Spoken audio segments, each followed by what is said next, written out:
बिस्मिल्लाहिर्रहमानिर्रहीम। प्यारे दोस्तों, ये वाक़या कुछ इस तरह से है कि इराक में एक ताजीर रहा करता था जिसको अल्लाह ताला ने बेपनाह जानवरों और दौलतों से नवाजा हुआ था।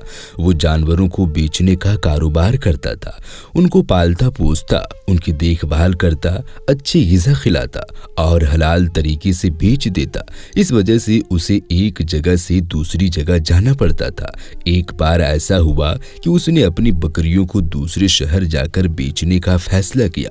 उसने अपनी बेटी से कहा कि मैं ये बकरी बेचने के लिए जा रहा हूँ। बेटी ने कहा, हम आपके साथ चलते हैं अब्बा जान। तो ताजीर कहने लगा, नहीं, इस बार नहीं। इसके बाद ताजीर अच्छी नीयत के साथ अपनी बकरियों को लेकर हल्ब शहर की तरफ रवाना हो गया। वो ताजीर उस जगह पर पहुंच चुका था। कुछ दिन वो वहीं पर रुका। वहां पर मवेशियों का एक बहुत बड़ा मेला लगा हुआ था। उसने अपनी बकरियों को बेची और बहुत सारी रकम लेकर वापस अपने शहर की तरफ रवाना हो गया। अभी वो अपना सफर जारी रखे हुए था कि एक डाकू, जो उस जगह का मशहूर डाकू था, उसने ताजीर को देख लिया और वो डाकू समझ गया कि ये ताजीर के पास बहुत बड़ी रकम है, यानी बहुत ज्यादा रुपया पैसा है। उसने सोच लिया कि मैं इसे लूट लूंगा। वो डाकू लगातार उस ताजीर के पीछे लगा हुआ था। जब ताजीर रास्ते में एक वीरान जगह पर एक दरख्त के नीचे कुछ देर आराम करने के लिए रुका तो उस डाकू ने ताजीर पर हमला कर दिया। उसकी गर्दन पर अपना खंजर रखा और कहने लगा, जो कुछ तुम्हारे पास है निकाल कर मेरे हवाले कर दो। उस नेक इंसान ने इधर उधर देखा और शोर मचाया कि कोई उसको बचा ले, मगर उस वीरान जगह पर उसकी आवाज सुनने वाला कोई इंसान ना था। उनसे खामोशी से अपना तमाम माल डाकू के हवाले कर दिया और कहा, अब तो मुझे जाने दो। लेकिन डाकू की नीयत बदल चुकी थी। उसने कहा, नहीं, मैं तुझे मार डालूंगा। ताजीर ने कहा, तुमने मेरे तमाम माल ले लिया, अब तुम्हें मेरी जान से क्या गर्ज है? मेरे छोटे छोटे बच्चे हैं, मुझे कत्ल ना करो। मगर डाकू पर खून सवार था। ताजीर ने उनकी नीयत समाजत की, मगर डाकू ने कोई परवाह ना की और उसको कत्ल करने लगा। ताजीर ने दाएं बाएं देखा कि उसकी कोई मदद कर दे, मगर वहां कोई इंसान मौजूद नहीं था। अचानक उसकी नजर ऊपर दरख्त पर गई जिसके नीचे वो आराम कर रहा था। उसने वहां पर देखा कि दो कबूतर बैठे हुए हैं, उसकी तरफ देख रहे हैं। उसने उन कबूतरों की तरफ देखकर कुछ कहने लगा, लेकिन डाकू खंजर से उस पर हमला करने लगा। अचानक ताजीर ने बड़ी मुश्किल से उन कबूतरों को मुखातिब किया कि आए कबूतरों, गवाह रहना कि मुझे इसने बेरहमी से मारा है। मेरे हलाल कमाए हुए माल को इसने छीन लिया है। तुम गवाह रहना और मेरे बच्चों को मेरे बारे में बता देना। डाकू उसे मार चुका था और उसके आखिरी अल्फाज मजाकिया अंदाज में दोहराने लगा, क्या है कबूतरों, गवाह रहना, गवाह रहना। ये कबूतर बेजुबान तेरी क्या गवाही देंगे? अब डाकू उस नेक इंसान को मारकर अपने रास्ते पर आ चुका था। रास्ते में भी वो वही अल्फाज दोहरा रहा था, क्या है बेजुबान परिंदे इसकी गवाही देंगे? ऐसा नहीं हो सकता है। उनको क्या मालूम मैं कौन हूँ? इधर उस नेक इंसान के घर वाले उसके आने के मुंतजिर थे। दिन गुजरते गए लेकिन ताजीर की कोई खबर ना मिली। चुनांचे उसका बड़ा बेटा अपने वालिद की तलाश में उसी हल्ब शहर आया। वहां उसको बताया गया कि फला तारीख को तुम्हारे वालिद यहाँ आए थे, उस जगह पर रुके और फला के साथ उसने अपनी बकरियां बेची और इतनी रकम वसूल की थी, जो कि बहुत ज्यादा रकम थी। और चंद दिनों के बाद हल्ब से कुछ दूर फासले पर वीराने में किसी न मालूम शख्स ने उसे खंजर से मार दिया और सारी रकम छीन कर भाग गया। तुम्हारे वालिद को इसी शहर के कब्रिस्तान में दफना दिया गया है। बेटा बहुत रोया, बहुत गमज़दा था।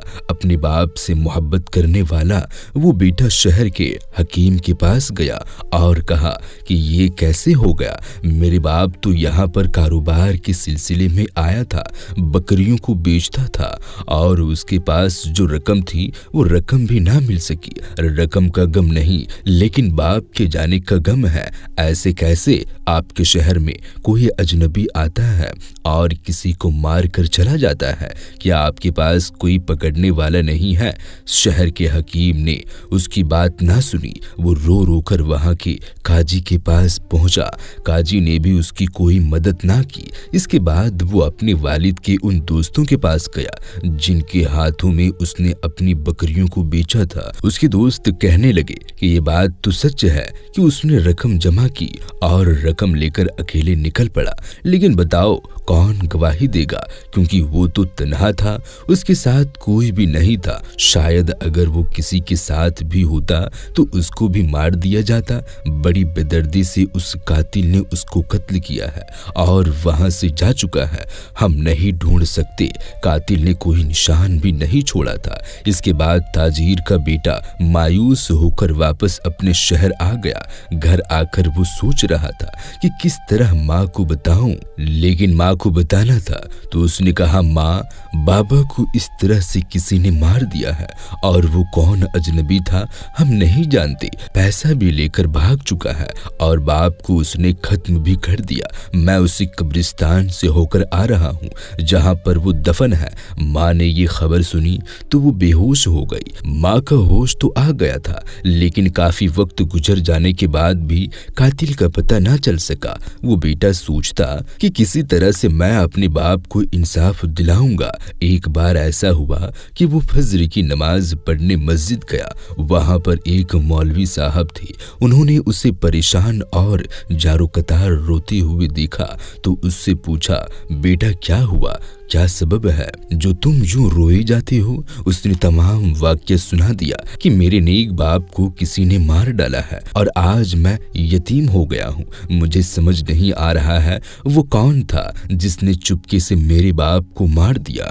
उस शहर के हकीम को भी ये बात मालूम नहीं, गवाही देने वाला भी कोई नहीं। वो मौलवी साहब कहने लगे, अगर मैं तुम्हें वक्त के वली के बारे में बताऊं जो अल्लाह के वली है और अपने इल्म पर वो उरूज रखते हैं कि वो जरूर हमें खबर देंगे कि तुम्हारे बाप को किसने नाजायज तौर पर कत्ल किया है। बेटा बहुत खुश हुआ। उसने कहा, क्या आप मुझे उनसे मिला सकते हैं?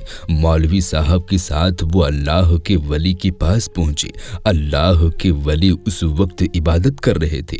बेटा चुपके चुपके रोए जा रहा था। अल्लाह के वली ने अपनी इबादत से फारिग होकर कहा, बेटा गम ना करो, इंशाअल्लाह गवाही वो देंगे तुम्हारे बाप के कत्ल की, जिनके बारे में उस अजनबी को भी गुमान नहीं। तुम देख लेना, अल्लाह ताला की रस्सी जब खींचती है तो बड़े से बड़े मुजरिम अपनी गर्दन को नहीं बचा सकते हैं। तुम देख लेना, वो पकड़ा जाएगा और अपने मुंह से खुद उगलेगा। बेटे को इत्मीनान आ गया था। कई साल बाद किसी ने उसके दिल को तसल्ली दी थी। अब यहाँ पर आप उस डाकू के बारे में सुनिए। वो डाकू ये भूला नहीं था कि उसने उस नेक ताजीर को कत्ल किया है। जब भी वो किसी कबूतर की जोड़ी को देखता तो उसे उस नेक ताजीर के अल्फाज याद आ जाते कि आए कबूतरों, गवाह रहना, बेजुबान कबूतरों को गवाह बना दिया। अरे मुझे कौन पकड़ेगा? आज मैं शहर का अमीर तरीन आदमी हूँ, मेरे बराबर कोई नहीं आ सकता। एक मर्तबा उसके किसी करीबी रिश्तेदार की यहाँ तकरीब थी। वो खुद भी अमीर आदमी था, उसका रिश्तेदार भी पैसे वाला था। वहाँ पर बहुत से नामी ग्रामी लोग मौजूद थे। खाना लगाया गया और वहाँ पर तरह तरह के खाने चुने गए। उस कातिल के सामने भी एक बड़ा सा थाल रखा गया। जब उसने थाल से ढक्कन उठाया तो सामने दो बड़े कबूतर भुने हुए पड़े थे। उस आदमी ने एक लंबी सांस ली और उसकी आंखों के सामने एक दरख्त, उसके ऊपर बैठे हुए कबूतर का एक जोड़ा और एक लाश घूम गई। उसके कानों में एक नेक ताजीर के अल्फाज गूंज रहे थे कि आए कबूतरों, गवाह रहना। और फिर उसने ना चाहते हुए भी एक जोरदार कहकहा लगाया। जोर जोर जोर से वो हंस रहा था। लोग उसे पागल समझने लगे। लोगों ने देखा कि ये इसको क्या हो गया। अब उसने कबूतरों की तरफ इशारा किया और फिर जोर जोर से हंसने लगा। वो दावत को भूलकर, खाने को भूलकर लोगों को कत्ल का वाकया सुनाने लगा। उसने एक एक बात मुकम्मल तफसील से लोगों को बता दी। लोग हैरत ज़दा उसकी बातें सुन रहे थे। जैसे ही उसने अपने राज को अपने मुंह से खोला तो उसे एहसास हुआ कि मैंने ये क्या गलती कर दी है। बरसों से जिस बात को लोग भूल चुके थे और लोगों को पता नहीं था कि मैंने उस ताजीर को मारा है और मुकदमा बंद हो चुका था। यहाँ तक कि काजी ने भी अपना हाथ हटा लिया था और अब खुद मैंने चर्चा कर दिया इस बात का। लेकिन अब तीर कमान से निकल चुका था। चंद घंटों में ये बात हल्ब के लोगों की जुबान पर थी। शहर के हकीम को भी इत्तला मिल गई। उसने फौरन उस कातिल को गिरफ्तार करने का हुक्म दिया। उस दावत में शरीफ लोगों को गवाही के लिए तलब किया गया। उन्होंने अपने अपने बयान दिए। मुजरिम को बुलवाकर गवाहों के बयान सामने रखे गए। उसके पास एतराफ करने के सिवा कोई चारा नहीं था। जिसने खुद अपने मुंह से उगला था, जाहिर सी बात है अब वो कैसे ये कह सकता था कि मैंने ये नहीं कहा है। काजी ने मुजरिम को फांसी की सजा दे दी। फांसी से एक दिन पहले मुजरिम से उसकी बीबी ने अलविदाई मुलाकात की और उससे पूछा कि जब इतने सालों से तुम्हारे इस जुर्म के बारे में लोगों को पता नहीं था, मैं भी नहीं जानती थी, तो फिर कैसे तुमने इस राज को फांस कर दिया। उसने जवाब दिया, मुझे नहीं पता। मुझे ऐसा लगा कि एक बुजुर्ग हस्ती मेरे सामने है। बहुत नूरानी चेहरा था। वो मेरे सामने आए और उन्होंने ना जाने क्या क्या पढ़कर मेरे मुंह पर दम किया कि मैं उसी वक्त बोलने लगा। मैंने वो सब बोल दिया जिसको ना बोलने का मैंने कसम खाई थी।